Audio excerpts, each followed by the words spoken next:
Dilek Mutfak'tan merhabalar. Bugün size karnabahar yemeği tarifi vereceğim. Bu yemeğe daha önce denemediyseniz mutlaka deneyin. Karnabaharın kızartılması yemeğe farklı ve harika bir lezzet katıyor. İyi seyirler.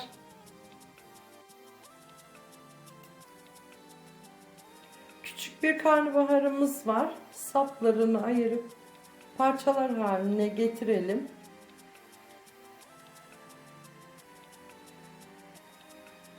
Sonra yıkayalım karnabaharları.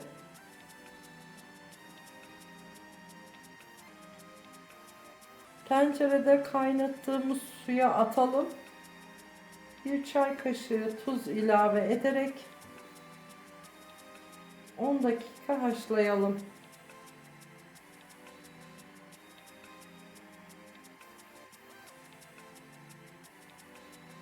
Biraz diri kalsınlar, çok yumuşamasınlar. Dikkat edin.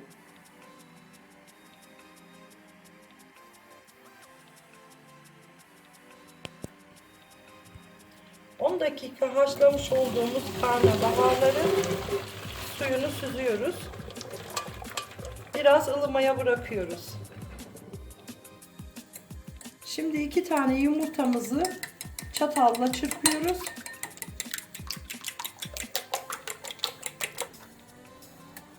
2 tane yumurtamızı çırptık. 1 çay bardağına yakın sıvı yağ var. Tavamı ısıttım. Döküyorum ve karnabaharlarımızı kızartıyoruz. Bakın ılıdı. Yumurtaya buluyoruz.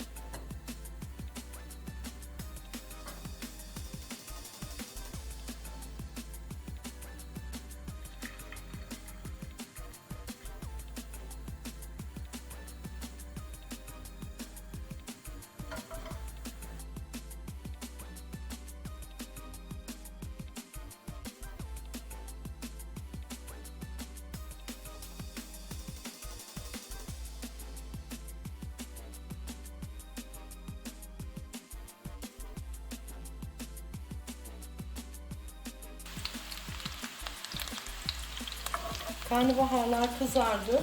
Bir havlu kağıdın üzerine alıyoruz.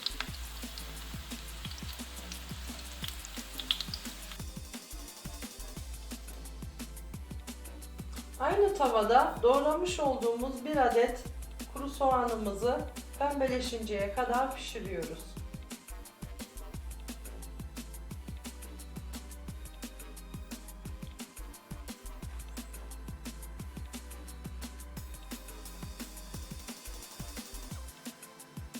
Bir tane kırmızı biber, kapya biber, 2 tane yeşil biber, 6 adet de sarımsak ilave ediyoruz. Biraz daha pişiriyoruz. 200 gram kıymamız var. Kıymamızı ekleyip rengi dönene kadar kavuruyoruz.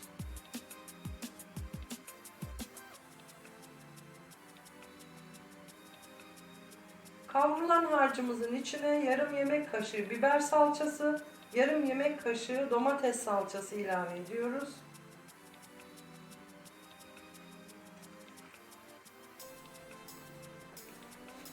Bir çay kaşığı pul biber, 1 çay kaşığı kimyon, 1 çay kaşığı tuz, kırmızı toz biber ve karabiber ilave ediyoruz. En sonda 2-3 su bardağı kaynamış olan suyu ilave edip birkaç defa döndürüyoruz salçamız erisin diye. Şimdi son aşaması yemeğimizin karnabaharlarımızı tenceremize alıyoruz.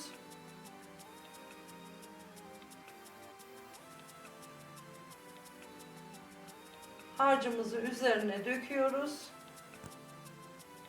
Ve 20-25 dakika karnabaharlar haşlanana kadar pişiriyoruz.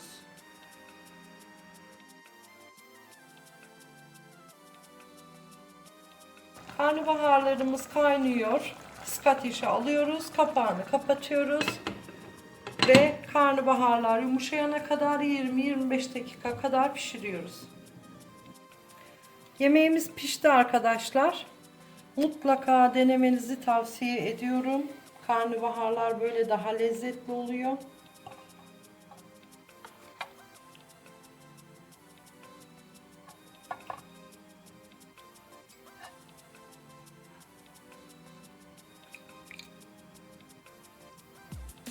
Kanalıma abone olup beğenilerinizi unutmayın.